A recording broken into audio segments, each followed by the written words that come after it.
Hello, dear student. I hope you all are doing well and safe during this pandemic. In today's video lecture, we will be talking about the topic marketing functions and objectives. So without wasting much of your time, let's get right into the video. तो सबसे पहले आज हम बात करेंगे marketing functions के बारे में। मार्केटिंग का जो मेन ऑब्जेक्टिव होता है वो होता है to generate revenue for the business. और रेवेन्यू कैसे जनरेट करती है business? By selling goods and services to the consumer. जो मतलब वो गुड्स एंड सर्विसेज बनाते हैं, जो प्रोडक्शन वो करते हैं, उसको बेचकर जो भी रेवेन्यू इकट्ठा होती है वही इनका मेन ऑब्जेक्टिव होता है। वो किस तरीके से अर्न करेंगे, ठीक है। तो जब भी गुड्स एंड सर्विसेज फ्लो होते हैं from producer to ultimate consumer, तो जो बिजनेस एक्टिविटीज जो हैं वो परफॉर्म की जाती हैं बाय द बिजनेस फर्म, उन बिजनेस एक्टिविटीज को हम कलेक्टिवली क्या बोलते हैं? Marketing functions. In order to achieve marketing objective, जो हमारा मार्केटिंग मैनेजर होता है वो वेरियस फंक्शंस परफॉर्म करते हैं। और वो फंक्शन कौन कौन से होंगे? Let's study them. Marketing functions को 4 पार्ट्स में डिवाइड किया गया है। सबसे पहले आता है रिसर्च फंक्शन, सेकंड आता है एक्सचेंज फंक्शन जिनको हम मर्चेंडाइजिंग फंक्शंस भी बोलते हैं, third one is physical functions जिसको हम फिजिकल डिस्ट्रीब्यूशन फंक्शंस भी बोलते हैं, लास्ट आता है फैसिलिटेटिंग फंक्शंस। तो ये 4 फंक्शंस हैं जो परफॉर्म किए जाते हैं बाय अ मार्केटिंग मैनेजर। तो अब हम इनको डिटेल में स्टडी करेंगे। सबसे पहले आता है रिसर्च फंक्शन। रिसर्च फंक्शन का मीनिंग क्लियर करने से पहले मैं आपको रिसर्च का मतलब क्लियर कर देती हूँ। वैसे तो आप सभी जानते होंगे कि रिसर्च होता क्या है। रिसर्च होता है detail study of something. Detail study मतलब इन डेप्थ स्टडी करना किसी चीज़ की या किसी प्रोडक्ट की, कंज्यूमर की, कंपटीटर की, ताकि हमें कुछ रेलेवेंट इंफॉर्मेशन मिल सके। Is it clear? तो रिसर्च फंक्शंस की अगर हम बात करें, मार्केटिंग में रिसर्च क्यों की जाती है? रिसर्च डिपार्टमेंट जो बिजनेस में बनाया गया है उसका मेन फंक्शन क्या है? रिसर्च करना regarding the products, regarding the changes in the taste and preferences of the consumer. Competitors क्या प्रोडक्ट लेकर आ रहे हैं, टेक्नोलॉजी में क्या चेंज आ रहा है, हमारे इन्वायरमेंट में क्या चेंज आ रहा है, साथ ही साथ मार्केट डिमांड क्या है। ये सभी ऐसे फैक्टर्स हैं जिनको स्टडी करना बहुत ज़रूरी है, ताकि हम इन फैक्टर्स के बेसिस पे जो हमें इंफॉर्मेशन मिलती है उसके बेसिस पे हम डिसीजन ले सकते हैं और उसी के बेसिस पे हम प्रोडक्शन कर सकते हैं फर्दर। और एक फर्म की जो सक्सेस है वो भी इसी बात पर डिपेंड करती है कि हम कैसे अपने कंज्यूमर की नीड्स और वांट को एनालाइज करते हैं और उन्हीं के अकॉर्डिंग प्रोडक्शन करते हैं। तो सबसे पहले आता है मार्केटिंग रिसर्च। मार्केटिंग रिसर्च क्या होता है? मार्केटिंग रिसर्च एक ऐसा प्रोसेस है जिसमें हम किसी न्यू प्रोडक्ट या सर्विस की फिजिबिलिटी को इवेल्युएट करते हैं रिसर्च के थ्रू। और ये रिसर्च हम कंडक्ट करते हैं विद द पोटेंशियल कस्टमर, कि उनको हमारा प्रोडक्ट जो है वो कैसा लगा। या हम सबसे पहले अगर हम न्यू प्रोडक्ट की बात करते हैं या न्यू प्रोडक्ट हम बनाते हैं, आइडिया हमारे माइंड में जनरेट होता है, तो सबसे पहले हम कंज्यूमर को अंडरस्टैंड करेंगे कि कंज्यूमर किस टाइप का प्रोडक्ट चाहता है, ठीक है। उसके बाद ही हम फर्दर जो प्रोडक्शन एक्टिविटीज है वो कैरी ऑन करते हैं। तो सेम यहाँ पर है कि हमें रिसर्च करनी है कि ये प्रोडक्ट अगर हमने न्यू लॉन्च करना है या हम न्यू प्रोडक्ट बनाने की सोच रहे हैं, तो सबसे पहले हम कंज्यूमर को एनालाइज करेंगे कि वो क्या चाहता है, वो किस टाइप का प्रोडक्ट चाहता है, किस कंपटीटर का प्रोडक्ट उसे अच्छा लगता है लेकिन उसमें भी वो और इनोवेशन चाहता है, तो हम नया प्रोडक्ट उसी हिसाब से जो है वो लॉन्च कर सकते हैं या बना सकते हैं। Is it clear? तो रिसर्च जो है एक इंपॉर्टेंट एलिमेंट है जिसमें सभी मार्केटिंग एक्टिविटीज के जो सभी एरियाज हैं वो इंक्लूडेड होते हैं। And also this function will help organisation और business firm to discover their target market. Consumer के बाइंग बिहेवियर को भी, उनके एटीट्यूड को जान सकते हैं towards the price policies, towards sale incentive and promotional schemes and towards the availability of substitutes. ये सारे ऐसे कुछ फैक्टर्स हैं जिनको हम स्टडी कर सकते हैं अगर हम रिसर्च करते हैं कंटिन्यूस बेसिस पे अपने कंज्यूमर को जो है वो उसकी नीड्स एंड वांट्स को बेसिकली कंटिन्यूटी में हम एनालाइज करते रहते हैं। तो इससे हमारा लॉयल कस्टमर भी होगा और साथ ही साथ हमारी जो फर्म की गुडविल है वो भी इंक्रीज होगी। एक कंपनी का ब्रांड जो है वो बन जाएगा मार्केट में। Is it clear? तो अगर हम आज की बात करते हैं तो मार्केटिंग रिसर्च सिर्फ एक इंफॉर्मेशन गैदरिंग एक्टिविटी नहीं रही है। More over it is also a problem solving and action recommending function of marketing. मतलब कि वो ये सिर्फ इंफॉर्मेशन नहीं देती कि आप जो है कंज्यूमर के लिए ये प्रोडक्ट बना सकते हो, किस तरीके से बना सकते हो, कैसे आप उसको लॉन्च कर सकते हो, वो नए आइडियाज भी उसके साथ जनरेट होते हैं। उस इंफॉर्मेशन के साथ एक तरीके से प्रॉब्लम सॉल्विंग एक्टिविटीज भी हम परफॉर्म कर सकते हैं। तो हम मीन्स ये हमें हेल्प करेगा in improving our decision making, regarding the identification and solution of problems and opportunities in the market also. Is it clear? तो अगर हम मार्केटिंग रिसर्च की इन ब्रीफ बात करें तो मार्केटिंग रिसर्च हमें हेल्प करती है in getting more details about the consumer needs and it also reduces the risk of product और बिजनेस फेलियर. जब हम प्रोडक्ट या हम नया बिजनेस स्टार्ट कर रहे हैं या नया प्रोडक्ट लॉन्च कर रहे हैं तो उसके रिस्क फैक्टर को भी एक तरीके से मिनिमाइज कर देता है अगर हम कंटिन्यूस रिसर्च करते हैं, मार्केट की स्टडी करते हैं basically. Is it clear? And last is हम फ्यूचर ट्रेंड्स को भी फोरकास्ट कर सकते हैं. मतलब हम एंटिसिपेट करते हैं कि फ्यूचर में कस्टमर क्या चाहेगा, क्या नीड्स होंगी उसकी. Is it clear? तो इन कंक्लूजन हम ये कह सकते हैं कि मार्केटिंग रिसर्च एक ऐसा फैक्टर है जिसकी हेल्प से जो है बिजनेस फर्म अपनी जो मेन ऑब्जेक्टिव्स होते हैं रिगार्डिंग द मार्केटिंग वो भी अचीव कर सकते हैं और गुडविल भी अपनी बना सकते हैं मार्केट में. नेक्स्ट आता है second one, product planning and product development. सबसे पहले तो प्रोडक्ट क्या होता है इसके बारे में हम बात करेंगे. Product is anything that can be offered to market that might satisfy a want और अ नीड. प्रोडक्ट एक ऐसा फिजिकल प्रोडक्ट या सर्विस या आइडिया आप कह सकते हो जो किसी की नीड्स को या वांट्स को सेटिस्फाई करे. ठीक है, अब आती है बात प्रोडक्ट प्लानिंग की.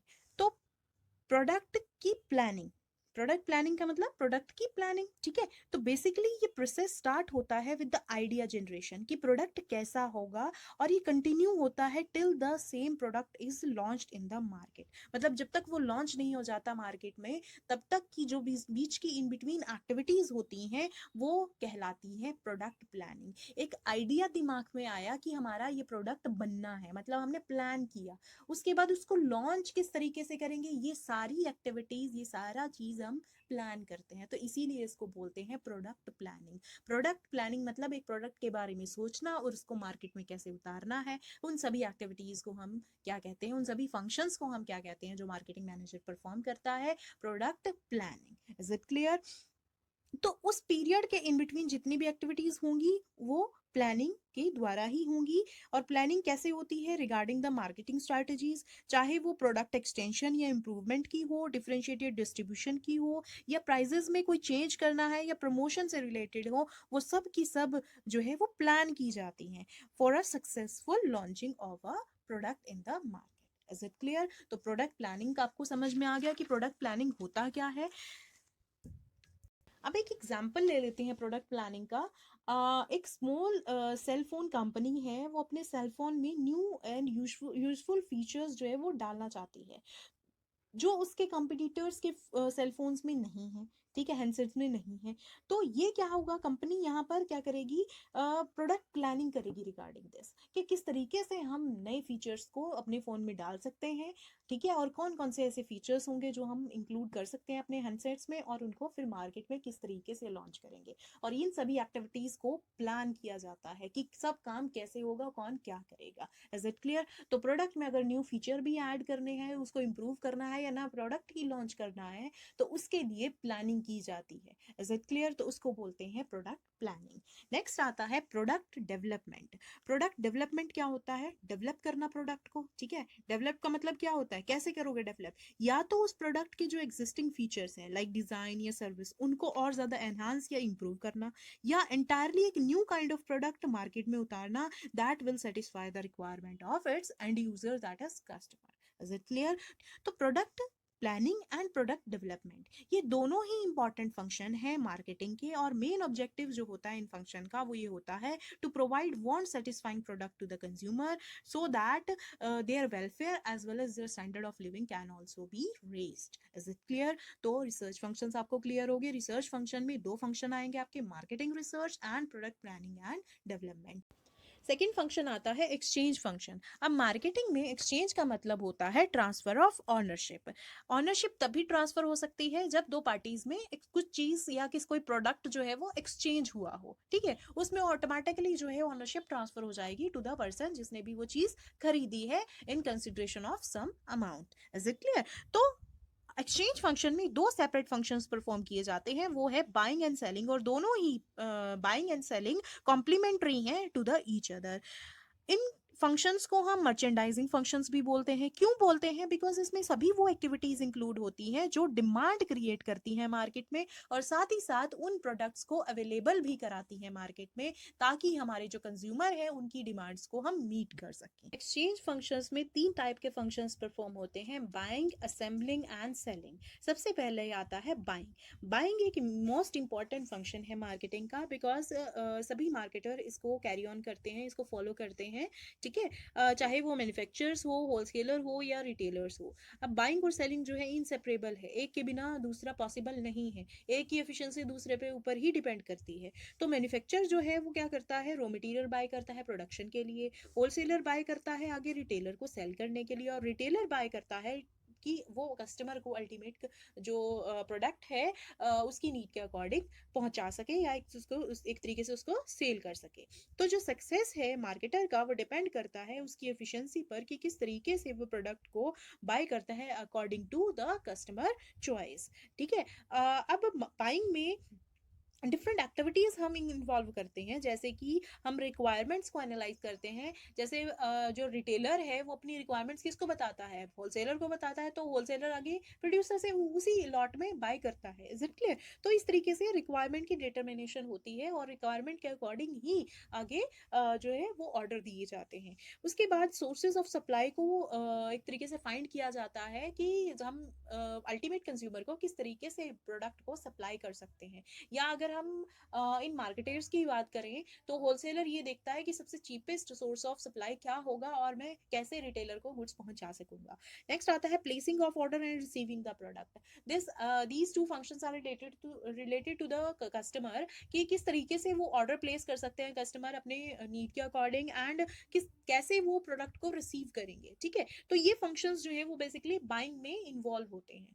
नेक्स्ट आता है असेंबलिंग। असेंबलिंग भी एक इंपॉर्टेंट फंक्शन है मार्केटिंग का अलोंग विद द बाइंग।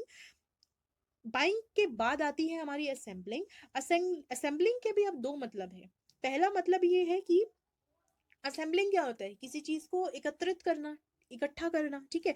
तो रॉ मटेरियल की जो एसेसरीज हैं, स्पेयर पार्ट्स है, मान लो मैंने कोई गाड़ी बना रही हूँ, कार बना रही हूँ, तो कार को बनाने के लिए उसके जो डिफरेंट टूल्स हैं, नट्स हैं, बोल्ट्स हैं, उनकी जरूरत होगी, ठीक है। डिफरेंट स्पेयर पार्ट्स हैं, उनकी जरूरत होगी। तो उनको मैं क्या करूंगी, डिफरेंट जो होलसेलर्स हैं उनसे परचेज करूंगी और उनको इकट्ठा करूंगी, और तब उनको क्या करूंगी, बनाऊंगी। Is it clear? तो एक मतलब असेंबलिंग का ये हुआ कि रॉ मटेरियल स्पेयर पार्ट्स को परचेज करना, उनको असेंबल करना, ताकि मैं एक फिनिश प्रोडक्ट या गुड्स एंड सर्विसेज जो है वो बना सकूं। Is it clear? और दूसरा मतलब ये है कि असेंबलिंग का मतलब क्या होता है, क्रिएशन और maintenance of stock of products. मान लो कि मैं क्या करती हूँ कि डिफरेंट होलसेलर से मैं इकट्ठा करती हूँ सामान, मतलब कंज्यूमर की डिमांड के अकॉर्डिंग मैं डिफरेंट प्रोडक्ट्स जो हैं वो इकट्ठा करूंगी फ्रॉम डिफरेंट होलसेलर्स, और उनको अपने पास एक पॉइंट पे जमा करूंगी। और इससे क्या होगा, मैं जो कस्टमर है, अल्टीमेट कस्टमर है हमारे, उनको बेसिकली क्या होगा, चॉइस मिलेगी उनको कि कौन सा प्रोडक्ट वो इजीली बाय कर सके, ठीक है। या हम ये कह सकते हैं creation and maintenance of stock of products purchase from different sources at a common point, और ये जनरली कौन करता है, मिडल मैन करता है। नेक्स्ट थर्ड एक्सचेंज फंक्शन आता है हमारा सेलिंग। सेलिंग का क्या मतलब होता है? सेलिंग का मतलब होता है किसी प्रोडक्ट को बेचना, किसी फिजिकल प्रोडक्ट को हम जब बेचते हैं उसको सेल आउट करते हैं। अब पर्पस जो है सभी मार्केटिंग एक्टिविटीज का, अल्टीमेट पर्पस क्या होता है कि जो फाइनल प्रोडक्ट उन्होंने बनाया है उसको किस तरीके से बेचोगे कस्टमर को, ठीक है, कैसे बेचना है, क्या चैनल ऑफ डिस्ट्रीब्यूशन जो है वो यूज करना है for selling that particular product. Is it clear? तो मार्केटिंग का जो मेन ऑब्जेक्टिव है वो ये है कि कैसे हम एक कस्टमर की नीड को सेटिस्फाई कर सकते हैं उन प्रोडक्ट को कस्टमर तक पहुंचा के। और वो पहुंचाया कैसे जाता है, मतलब बेसिकली बेचा ही जाता है, सेल ही किया जाता है। Is it clear?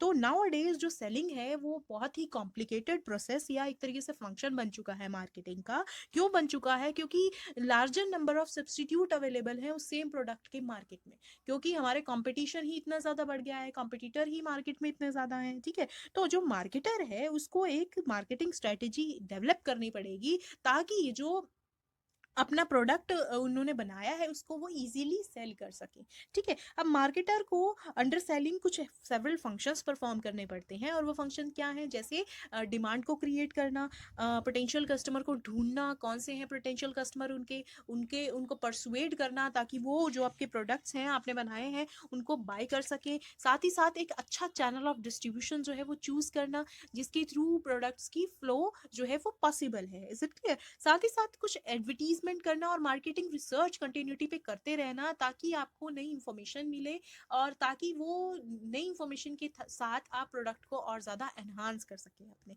साथ ही साथ कुछ ऐसी प्रमोशनल एक्टिविटीज़ को यूज़ करना जो डिमांड क्रिएट कर सकती हैं आपके प्रोडक्ट के रिगार्डिंग मार्केट में, और आपकी सेल को क्या कर सकती हैं, बढ़ा सकती हैं। तो ये था आपका एक्सचेंज फंक्शन। नेक्स्ट फंक्शन आता है फिजिकल डिस्ट्रीब्यूशन फंक्शन। बेसिकली ये फंक्शंस जो हैं that are related to the creation of time and place utilities. Physical distribution का मतलब होता है physical transfer of goods and services from manufacture to ultimate customer, और किन मीन्स के through, through the means of transportation and storage. एक marketer जो है जब भी फिजिकल डिस्ट्रीब्यूटिंग करता है गुड्स की, वो तीन फंक्शन परफॉर्म करता है। वो तीन फंक्शंस कौन से होते हैं? फर्स्ट आता है transportation, second one is storage and warehousing, and third one is standardization and grading. तो first one हम करते हैं ट्रांसपोर्टेशन। ट्रांसपोर्टेशन का मतलब होता है मींस जिनके थ्रू गुड्स एंड सर्विसेज जो है वो एक प्लेस से दूसरी तरफ जो है वो ट्रांसफर किए जाते हैं। कहा जाता है कि बिजनेस और ट्रांसपोर्टेशन ये दोनों ही ट्विन ब्रदर्स हैं, एक की डेवलपमेंट के साथ दूसरा अपने आप ही डेवलप हो जाता है। ट्रांसपोर्टेशन एक ऐसा जरिया है जिससे मैन्युफैक्चरर प्रोडक्ट्स को आराम से कंज्यूमर तक पहुंचा सकता है जो डिफरेंट प्लेसेस पर लोकेटेड है। और किन मीन्स के थ्रू पहुंचा सकता है, क्या क्या टाइप्स होंगे एक ट्रांसपोर्टेशन के? Through the different means such as rail, road, air, water और पाइपलाइन। इसके अंदर मार्केटर को प्रॉपर डिसीजन लेना होता है कि वो कौन सा जो है मींस ऑफ ट्रांसपोर्टेशन चूज करे। नाउ डेज कई कंपनीज जो हैं, लार्ज कंपनीज हैं जैसे कोका कोला, पेप्सी, एलजी, ये कंपनीज क्या करती हैं, अपने खुद के मींस ऑफ ट्रांसपोर्टेशन यूज करती हैं ताकि जो है टाइमली डिलीवरी हो सके और सेफ डिलीवरी हो गुड्स की। एंड मोर ओवर जो ये मींस ऑफ ट्रांसपोर्टेशन होते हैं इनके खुद के, ये एक्ट करते हैं as a mode of advertisement also. Second function आता है storage and warehousing. Storage का मतलब होता है holding the products in proper condition so that जब भी उनकी डिमांड आए हम उनको अवेलेबल करा सके टाइमली टू द कंज्यूमर। जब प्रोडक्शन सीजनल होती है और कंजप्शन जो है वो पेरिनियल होती है, तब स्टोरेज जो है वो मेन फंक्शन एक्ट करता है in the process of marketing. दूसरा है वेयर हाउसिंग। वेयर हाउसिंग का क्या मतलब होता है? जहां पर प्रोडक्ट्स को सेफली स्टोर किया जाता है, उन जगहों को या एक उनको उन हाउसेस को क्या बोला जाता है? वेयर हाउसेस बोला जाता है। और ये वेयर हाउसेस हेल्प करते हैं मार्केटर को to make the supply of the product elastic, मतलब कि इतना फ्लेक्सिबल बनाता है कि जब वो डिमांड आए उन गुड्स की हम उनको टाइमली वेयर हाउस से निकाल कर कंज्यूमर को पहुंचा दें। And which result in the price stability. अगर टाइमली सप्लाई होती है गुड्स की, स्कैरिसिटी ना होकर टाइमली सप्लाई हो जाती है गुड्स की, तो वहां पर प्राइस की क्या होगा? स्टेबल होगा। क्लियर? तो स्टोरेज एंड वेयर हाउसिंग दोनों ही इंपॉर्टेंट फंक्शन है in the process of marketing under physical function.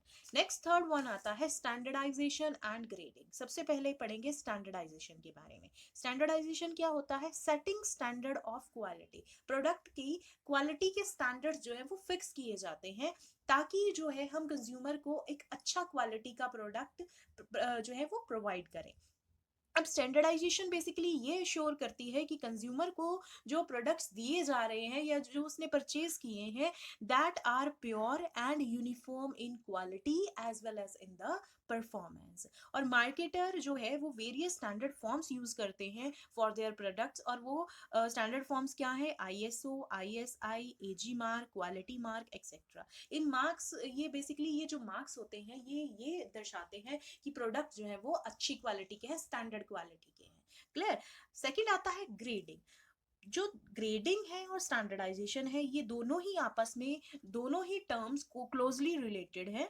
Standardisation जहाँ खत्म होती है, ग्रेडिंग वहाँ स्टार्ट होती है। या हम ये कह सकते हैं कि ग्रेडिंग के बिना स्टैंडर्डाइजेशन जो है वो यूजलेस है। अब ग्रेडिंग का मतलब क्या होता है? ग्रेडिंग का मतलब है जब हम प्रोडक्ट्स को कुछ लॉट्स में या क्लासेस में डिवाइड कर देते हैं, कुछ करेक्टरिस्टिक्स के बेसिस पे, जैसे साइज के बेसिस पे, टाइप, डिजाइन, इनके बेसिस पे हम प्रोडक्ट को, सिमिलर प्रोडक्ट्स को एक जगह रख देते हैं, मतलब क्लासेस बना देते हैं। जैसे ए ग्रेड में जो एक साइज के प्रोडक्ट्स हैं उनको ए ग्रेड दे दिया। इस तरीके से हम ग्रेडिंग करते हैं प्रोडक्ट्स की ऑन डिफरेंट कैरेक्टरिस्टिक्स, उसको बोलते हैं ग्रेडिंग। अब ग्रेडिंग जो है वो कॉमन है in the products like spices, food grains, fruits, जो मिल्क प्रोडक्ट्स हैं उनमें फेमस है हमारा ग्रेडिंग सिस्टम, ठीक है। तो ग्रेडिंग और स्टैंडर्डाइजेशन दोनों ही इंपॉर्टेंट फंक्शन एक्ट करते हैं in the process of marketing under physical functions.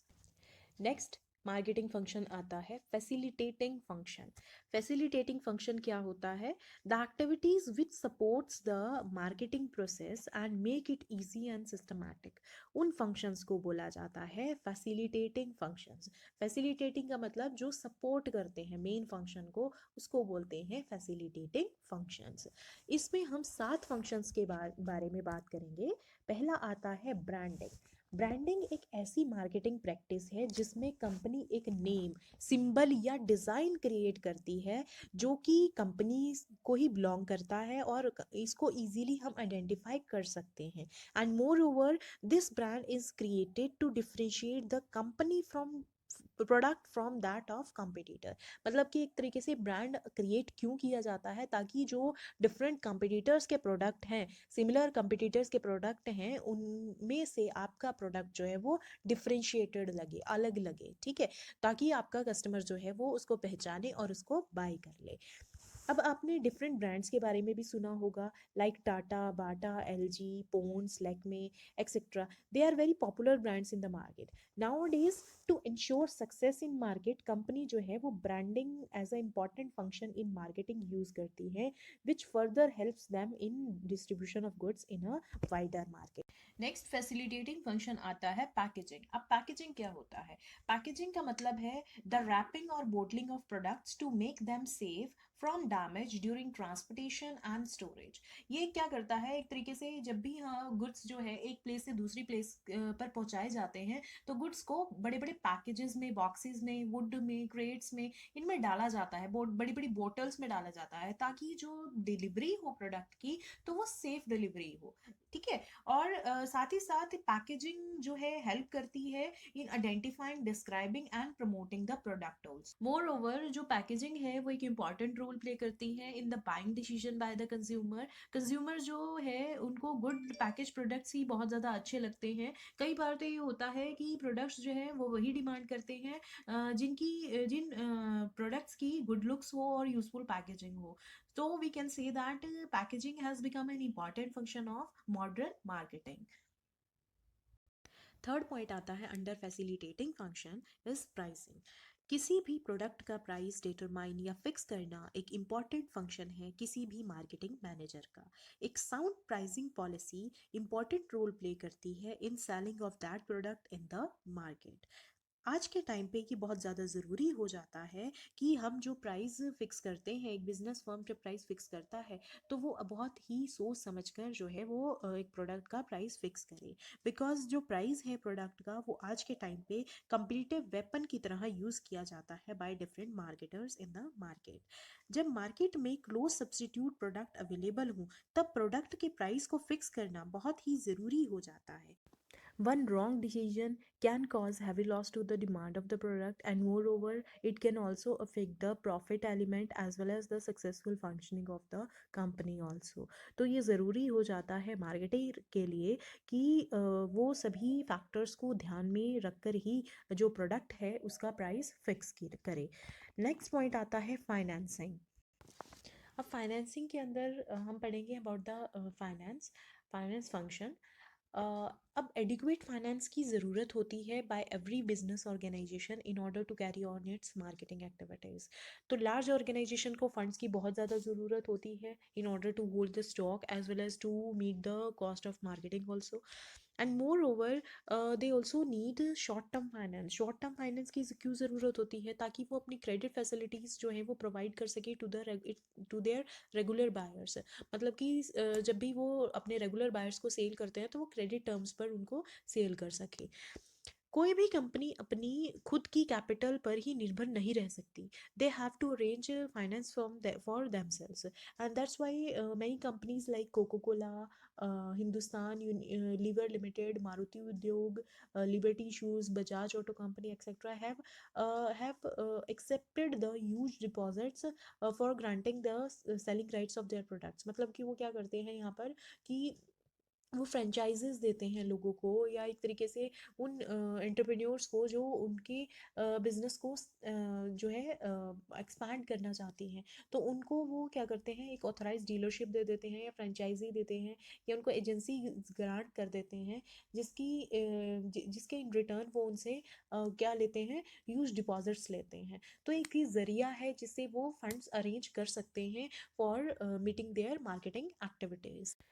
Next fifth point आता है एडवर्टाइजिंग। मॉडर्न एज जो है वो एज ऑफ एडवर्टाइजिंग है। ऐसा कोई प्रोडक्ट या सर्विस नहीं है जो कंज्यूमर तक पहुंचती है और वो विदाउट एडवर्टाइजिंग पहुंचती है। तो नाउ डेज एडवर्टाइजिंग जो है वो मेन फंक्शन है मार्केटिंग का। कस्टमर के पास अगर कोई इंफॉर्मेशन भी नहीं है regarding the new product launch, तो वो एडवर्टाइजिंग के थ्रू उसके पास पहुंच सकती है at at any place at any time. ठीक है। तो एडवर्टाइजिंग जो है वो दोनों ही प्रोडक्ट्स के लिए बहुत ज़रूरी होती है, चाहे वो कंज्यूमर प्रोडक्ट हो चाहे वो इंडस्ट्रियल प्रोडक्ट्स हो। तो जो रिस्पॉन्सिबिलिटी होती है एडवर्टाइजिंग की वो एडवर्टाइजिंग डिपार्टमेंट संभालता है। लेकिन आपके टाइम में अगर आप देखें तो एडवर्टाइजिंग डिपार्टमेंट के साथ मार्केटिंग डिपार्टमेंट भी काम करता है। दोनों ही डिपार्टमेंट मिलकर डिसीजन लेते हैं regarding the advertising budget, message, media selection, and also they look after the advertising programs and sale promotional activities also। So in modern times without advertising marketing जो है वो पॉसिबल नहीं है।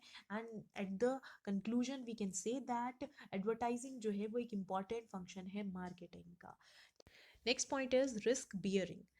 बिजनेस वर्ल्ड जो है वो फुल ऑफ रिस्क होता है, साथ ही साथ कुछ ऐसी अनफोर्सीन कंडीशन एंड अनसर्टेनिटीज़ आ जाती हैं बिजनेस में जो गुड्स की मार्केटिंग को कहीं ना कहीं अफेक्ट करती हैं। और वो रिस्क क्या है? Change in demand, change in fashion, fall in price, competition, new inventions, change in the habit और taste of the consumer, change in technology, loss from fire, theft, accident, और losses from natural calamities and etcetera. All these are the reasons, all these are the risk basically जो कहीं ना कहीं goods की marketing को affect करते हैं। अब इन रिस्क को कम्प्लीटली एलिमिनेट करना ज़्यादा इजी नहीं है, लेकिन कुछ एक रिस्क को हम अवॉइड कर सकते हैं रिगार्डिंग जैसे रिस्क ऑफ फायर और थेफ्ट, इनको प्रिकॉशनरी मेजर से हम रिमूव कर सकते हैं। या हम कह सकते हैं ये हम अगर आप प्रॉपर प्लानिंग या फॉरकास्टिंग करें तो तब भी हम इन रिस्क को मिनिमाइज कर सकते हैं। ठीक है। और change in price, change in demand, fashion, technology, taste of consumer, इनको भी हम कहीं ना कहीं मिनिमाइज कर सकते हैं बाय डूइंग मार्केटिंग रिसर्च। तो ऐसे भी कई रिस्क हैं जिनको हम मिनिमाइज कर सकते हैं by taking various measures. So we can say that marketing एक जो है रिस्क बेयरिंग एक्टिविटी है, and it is the main important function of marketing also. Last point आता है after sale services. Nowadays जो मार्केटिंग फंक्शन है वो सिर्फ जो प्रोडक्ट है वो कस्टमर तक पहुंचा दिया और उसको सेल कर दिया, इस बात तक ही ख़त्म नहीं होती हैं। Rather they continue even after the sale. As जो मार्केटर है हमारा number of after sale services provide करता है, like home delivery, guarantee warranty, free repair services, financing facilities and etcetera. और ये सर्विसेज कहीं ना कहीं हमारे जो मार्केटिंग फंक्शन के स्टैंडर्ड्स हैं उनको भी इम्प्रूव करता है। तो कस्टमर सेटिस्फेक्शन हमारा मेन गोल है, तो उसको अचीव करने के लिए अब हम सारी मार्केटिंग एक्टिविटीज़ को अकम्प्लिश करेंगे ताकि हमारा मेन ऑब्जेक्टिव क्या हो जाए, पूरा हो जाए। अब मेन ऑब्जेक्टिव, अब मैंने आपको बता दिया मार्केटिंग का क्या है, ह्यूमन वांट्स को सेटिस्फाई करना, ठीक है, अल्टीमेट कस्टमर जो हमारा है उसकी नीड्स को सेटिस्फाई करना। बट इसके अलावा कुछ और भी मेन ऑब्जेक्टिव्स हैं अंडर मार्केटिंग। फर्स्ट पॉइंट आता है gaining and maintaining market share. अब मार्केट शेयर क्या है? Market share basically a percentage a firm controls the total market of its product and service.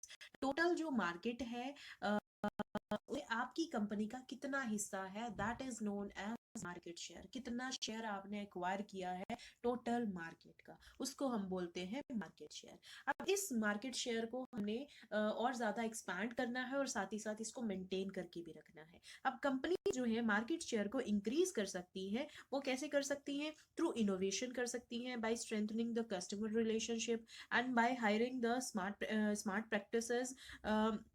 More over they can challenge their competitors also. तो ये कुछ ऐसे steps हैं जिसके through जो है मार्केट शेयर को एक कंपनी एक्सपैंड कर सकती है, इंक्रीज कर सकती है अपने, ठीक है।